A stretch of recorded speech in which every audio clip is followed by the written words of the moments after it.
Pitch to Pro is the official podcast of Ozark United FC. This will be our platform to tell our story about the club and the special place that we call home, Northwest Arkansas. This is a journey. We want to bring you along for the ride. We'll share what's going on behind the curtain, help educate the community at large about soccer, our league, and give updates on the progress of the club along the way. Together, we'll explore and unpack our journey to professional soccer, the magic that is NWA, our community, and talk all things soccer from on the pitch to behind the scenes, telling the story of our club. Pitch to Pro podcast is proudly sponsored by podcastvideos.com. Podcastvideos.com is Northwest Arkansas's premier podcast recording studio. Equipped with industry-leading equipment, the recording studio and services save you time, money, and hassle.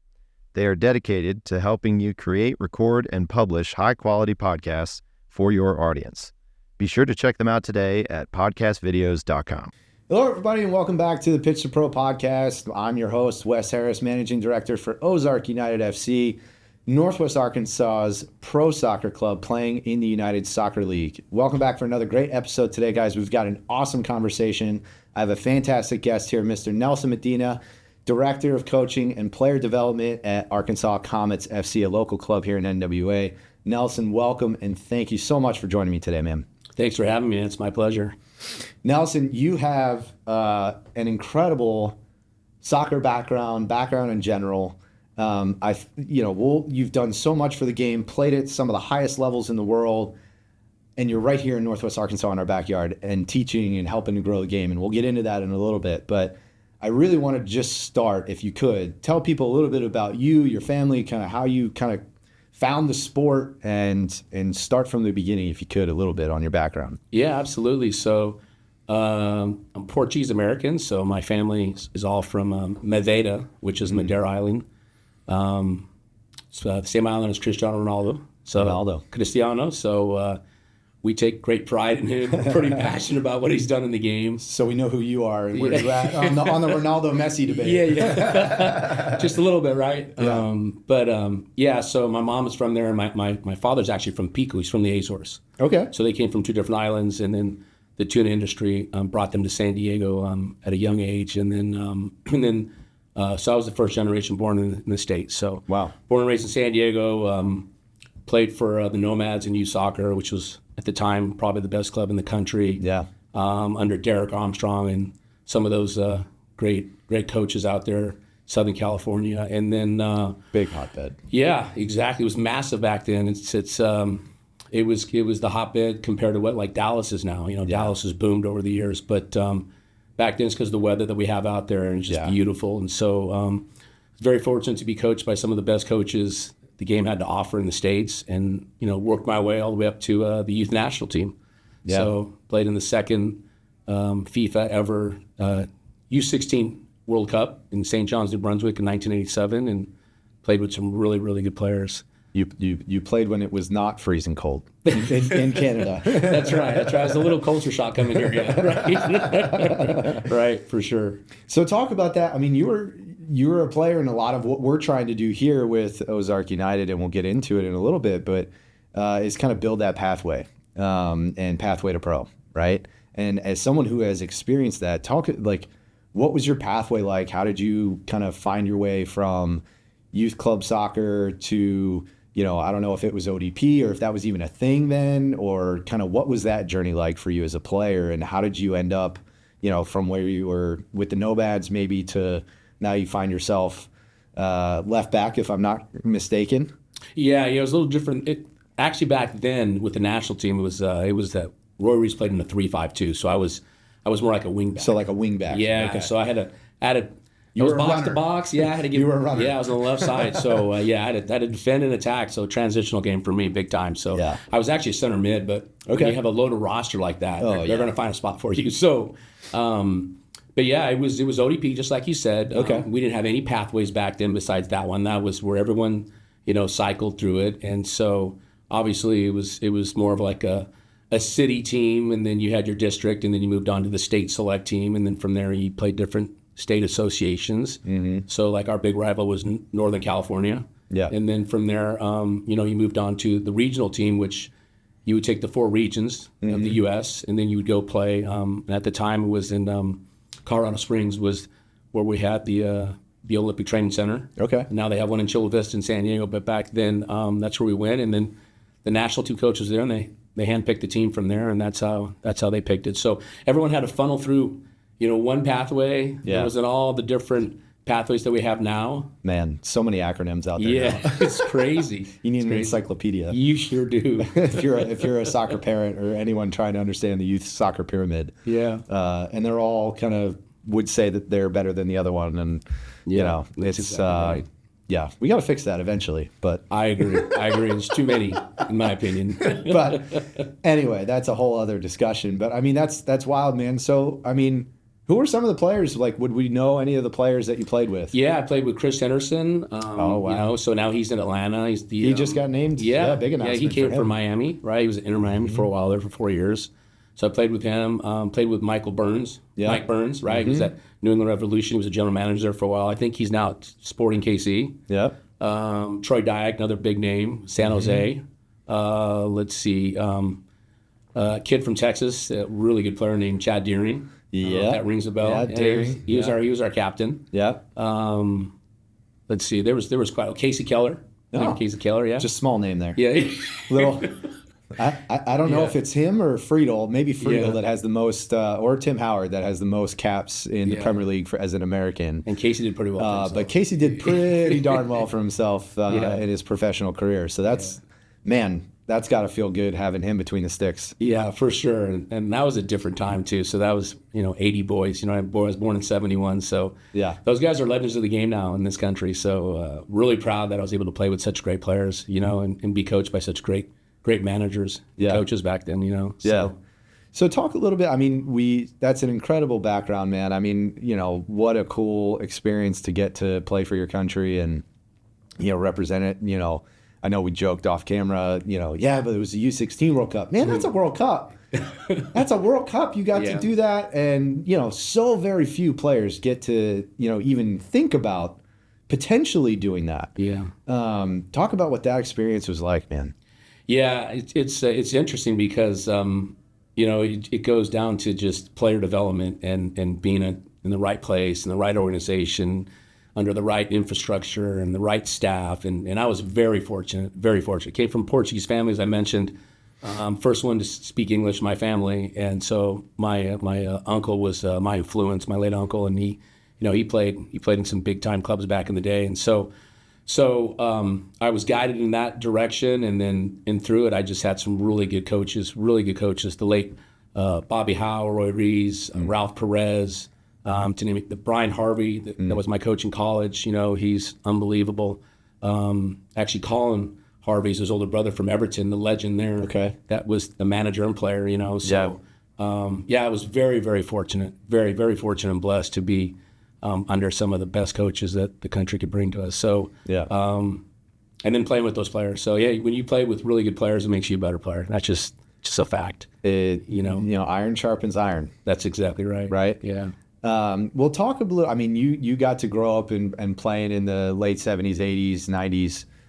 Talk a little bit about, the game has changed quite a bit in the country. Globally, but especially in the United States. Once, we had the hosting of the 94 World Cup, and then the boon of and launch of Major League Soccer, and then USL now coming into the mix in a big way in kind of that 2009, 2010 and the growth trajectory that it's been on, the NWSL and the iterations there. I mean, there's so much that we can talk about, but from your perspective, especially as a player, and just someone that's been player coach for a long time, how have you seen the game evolve? What are some of the biggest things that when you look back and say, this is just so different than when I was playing and we didn't have these opportunities, or whatever it is? I don't know if it's a playing style or different opportunities.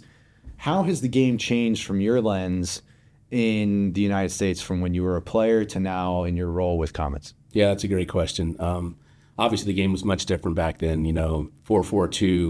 You play with the flat 4 in the middle, and then it evolved to the 4-4-2 diamond, which is used today. But I think the biggest improvement of the game is just the possession based, and I'm a big fan of that. That's what I try to teach. So So what I try to teach my players and educate them, I try to mimic what someone that like a Pep Guardiola and a Mourinho back in the day when he was such a player's manager with Chelsea, and just how the modern game has changed. You got Klopp when he was at Liverpool with the gegenpress and all that. So the high press, building out of the back. Back in the day we played with a sweeper, and that doesn't even exist anymore. No. You know what I mean? Which has been a great transition in the game. So just those little wrinkles in the game of breaking lines, switching the point of attack, playing in those little tight pockets, and how much the players have gotten so much technical over the years. And just the knowledge and the IQ of it is just incredible. And so the game keeps evolving every single day. So as coaches, we got to keep getting educated. We're going to fall off. So that's a big piece right there. I think that's such a huge piece, and something that we as in the club hope to help bring to the area and to the country, right? And do our part in helping to not just educate the next crop of players, but also coaches, because that makes such a huge impact on a player's experience and then whether they choose to stick with the sport. It's a massive, massive driver in participation. Is the environment and the experience that you have. And so I know we'll talk a little bit about that later on, and something that you're very passionate about. But yeah, I mean, from the game side standpoint, it's wild to, it used to be kind of the kick and run and, a lot more headers back in the day. A little more uber direct. Yeah. Just that's right. And, a little more target number nines and those kinds of players than maybe what it is today. I mean, you can still find that. I think it's all about, I mean, I'm not the coach, you're the coach, but a little bit more about who your opponent is and what's going to work, right? Oh, 100%. That's you don't want to take away those options, right? I mean, I think the one manager that probably plays that way and will play that way, to the day he dies is Pep Guardiola. He's gonna use the tiki-taka possession and try to break you down with having a vast majority of the ball. You know what I mean? He's going to try to wear you out, but then you got someone like Klopp that came in, and he's going to give you the ball and let you have it, but then he's going to counterattack. You know what I'm saying? And so it's pretty interesting of the different styles of play, and as a coach, you have to understand where your strengths, where your weaknesses, right? So that's why when you're coaching kids, you want them to give that kind of knowledge of how, hey, we got to change our style. And so the more you know, the better off you are. Sometimes you got to sit in a low block like Mourinho did back in the day, right? You know what I'm saying? Park the bus and counterattack with that quick player up top. But I think overall, from a standpoint from player development, for me personally, I think at the youth level, especially at the younger ages, I think it needs to be a possession style, because then you don't skip out on a player, you don't bypass anybody. Where if you're just looking to win the game, which obviously winning is important, but it's not everything. You don't want to give up player development for winning at a young age. Never. And so, obviously getting the goalkeeper involved as an extension, building out of the back, trying to share the ball. Everyone's touching the ball, everyone's included in it, and so they're all developing where, you still see those young teams that are just have a loaded forward with tremendous speed, and they're going to bypass their back line and their midfield, and they're just going to they're over the top, and you're going to win now, but wait till they get on the big field or right. It gets real competitive.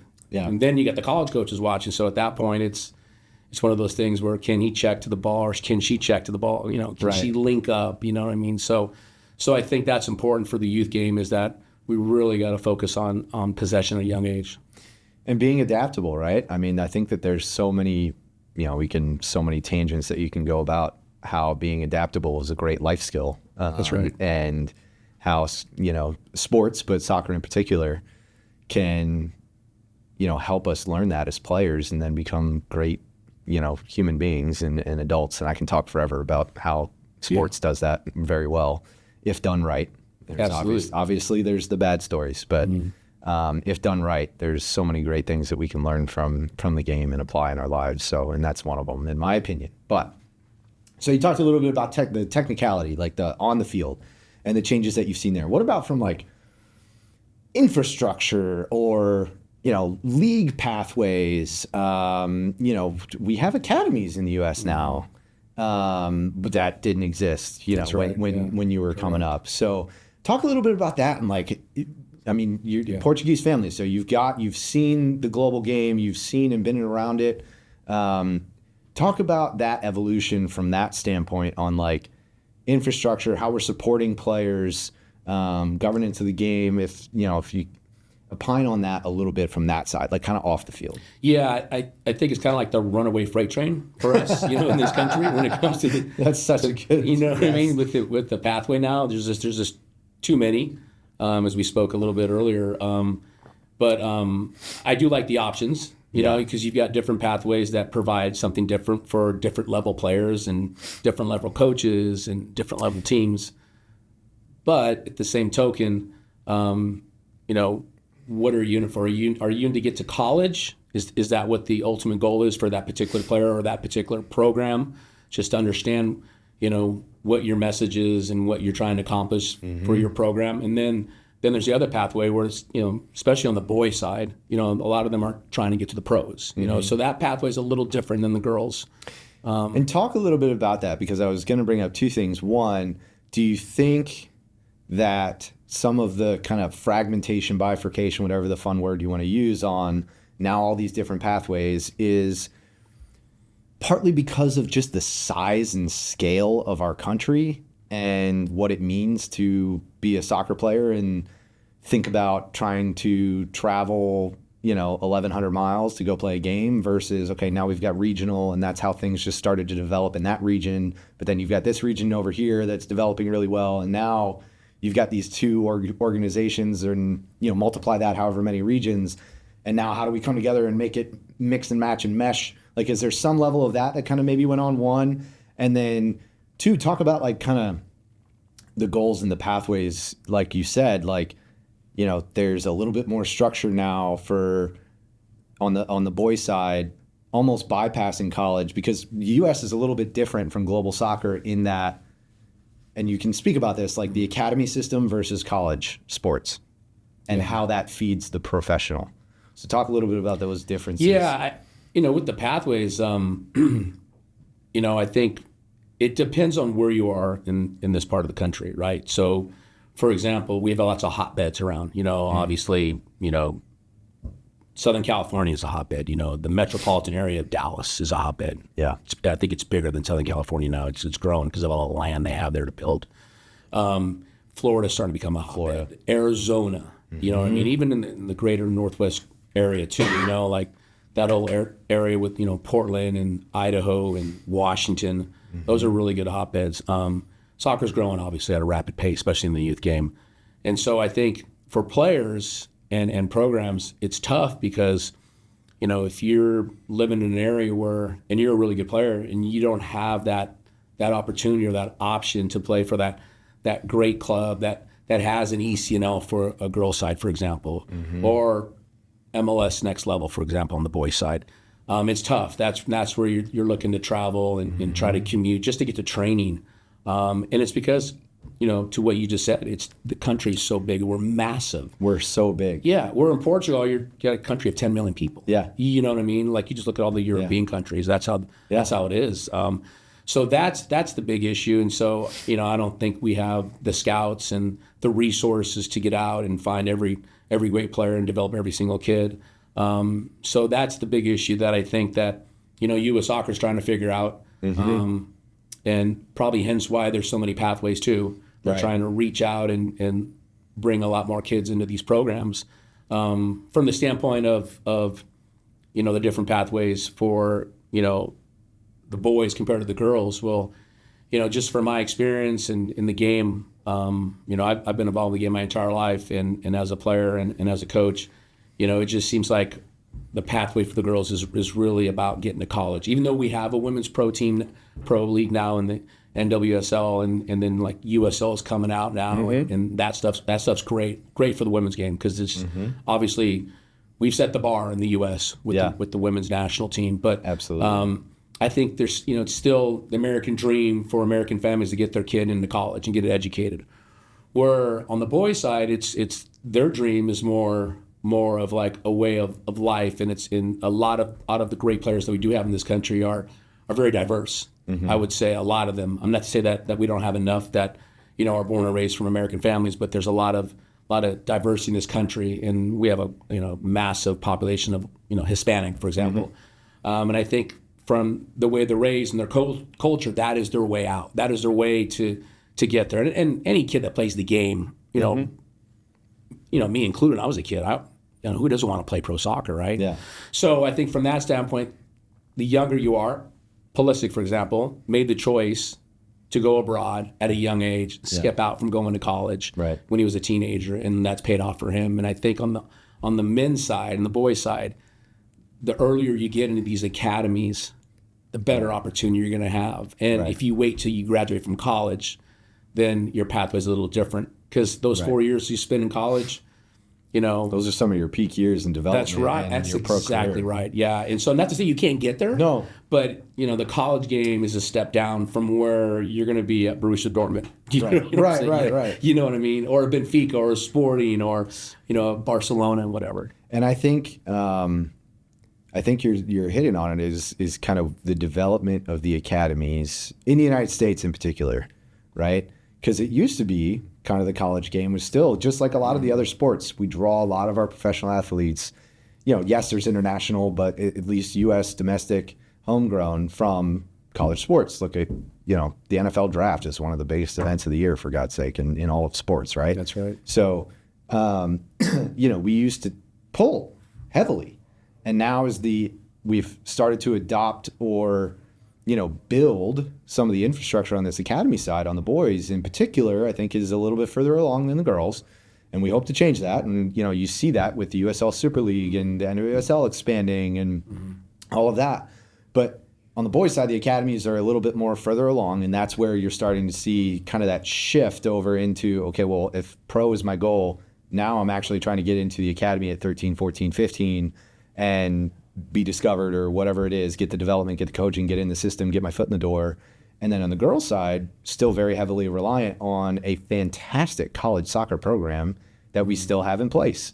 And that's where a lot of the talent goes in the pool for that feeds NWSL and others. And you have examples like I think Alyssa Thompson, in Angel City, right? That's right. That is, kind of that what we would call the boy approach, I guess. Yeah. And what you see more commonly, where she was, 17 and still in high school classes and playing professionally, right? So I think we'll get there on the girls' side. Hopefully, I hope to, and help provide that infrastructure and that pathway. Yeah, absolutely. Because it's there's a lot of good players out there. There's so many good players. There really, really is. So many good players. Yeah, and a lot of them are not identified. They're undiscovered for various reasons. Why does the U.S. have to be so big? Yeah. True. Or can you just take all the soccer players and move into some right? Just everybody move to the southeast or the north, like whatever it is, right?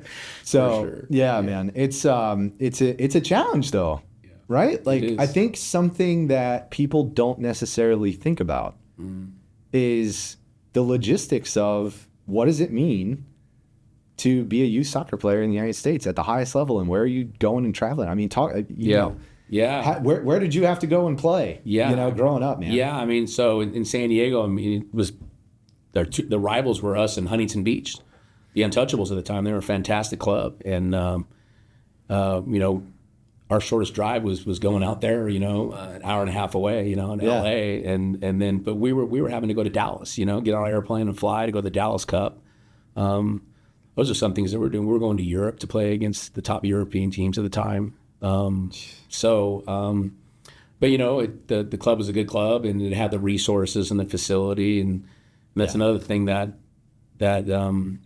is needed in any club is the infrastructure. Facilities. Facilities are massive. Coaching staff, right? Having full-time coaches that can be leaders and directors that can educate the coaches, develop the coaches, and then through that having the right infrastructure from the grassroots all the way up, you know, and so understanding that every kid needs the ball at their feet when they're young, and we want to be technically savvy and comfortable and brave on the ball and all those things, and if they get bypassed, then they're so far behind compared to like Europe, for example. So there's got to be emphasis on that, and so it's easier said than done because you need the money to do it, but if we can educate more coaches in this country and all over the country. I think the more you have, the more you can develop. That's just the bottom line, That's it. I think that's a huge piece, is coaching education and consistency, at least in education.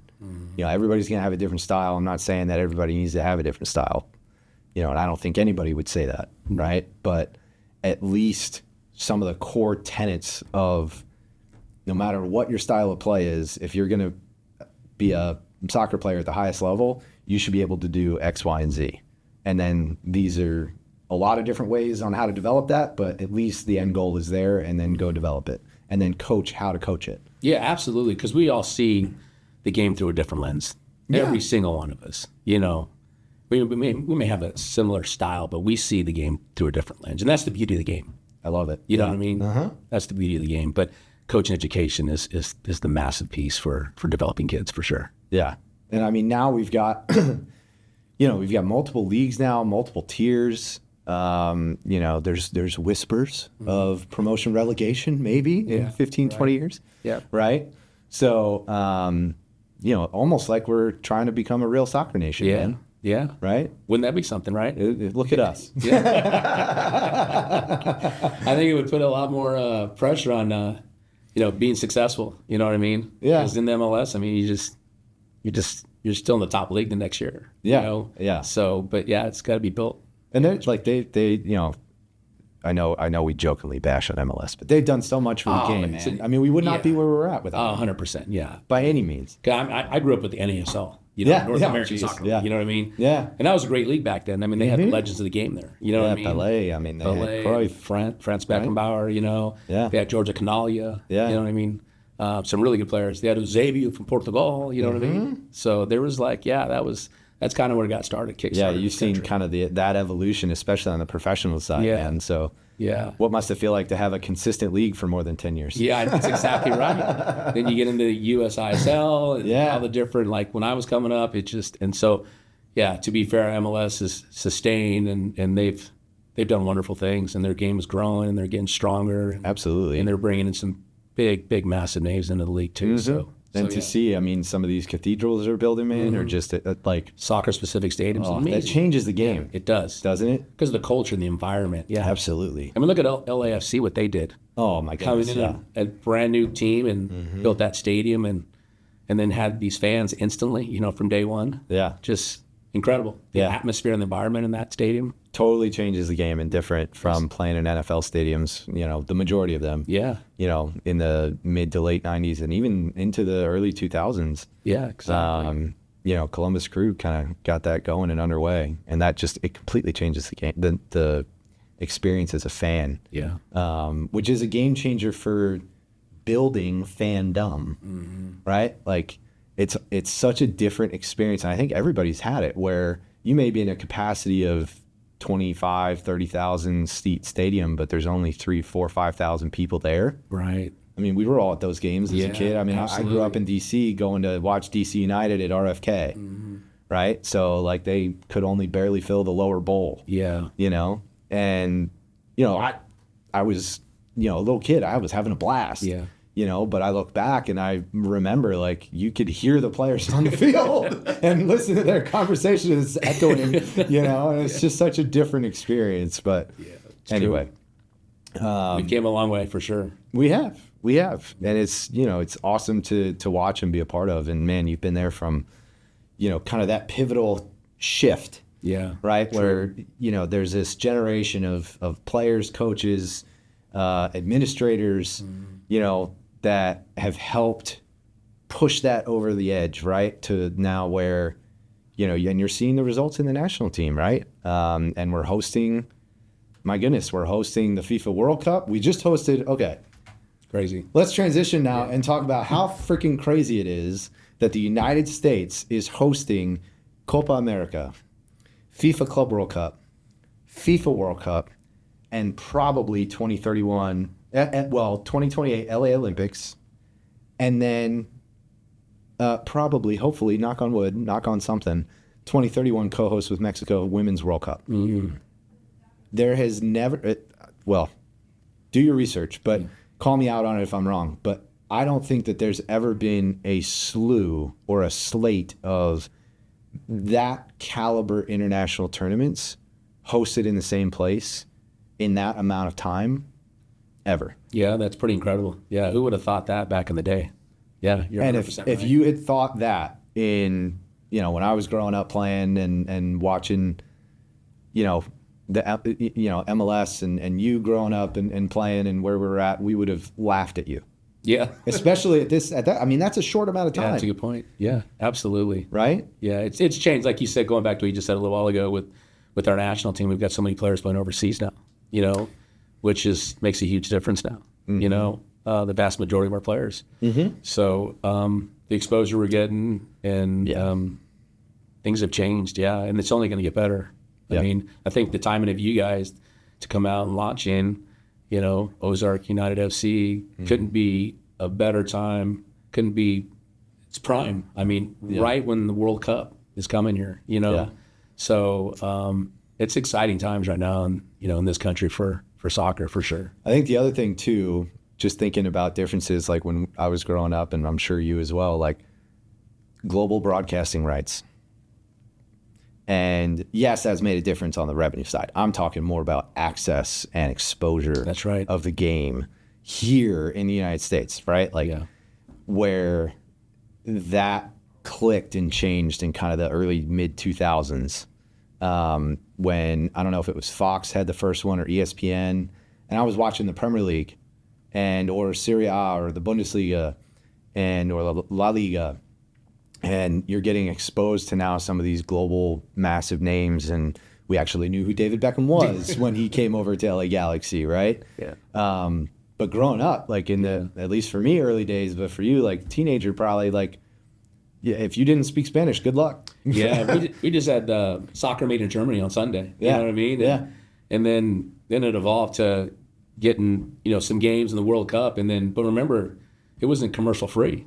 They cut away from it and come back, and what did you miss? Wait a minute, because they had to put their advertisement in, right? So 100% right. And then obviously with the internet now and all tech has changed things that right in your hand. It's just it's unbelievable the resources that a young player has now. Yeah. I mean, now we've got the English Premier. You can see every single game if you want. Yeah, Peacock. You can just record it, and then that's right. Yeah, it's you can have all four different screens up or whatever it is. I know I do. Yeah. My wife loves me for that. You and me both. Yeah. My DVR's just maxed out. Yeah. Oh yeah, maxed out. Absolutely. Well, man, I think that's a great place to cut it for this convo. Thank you so much for joining me, and it's been an incredible journey for the sport, for someone that's been a game changer, and part of that generation. So really, really incredible to have you here as a part of our community and helping lead the next generation of players and good humans. And so thank you for what you're doing.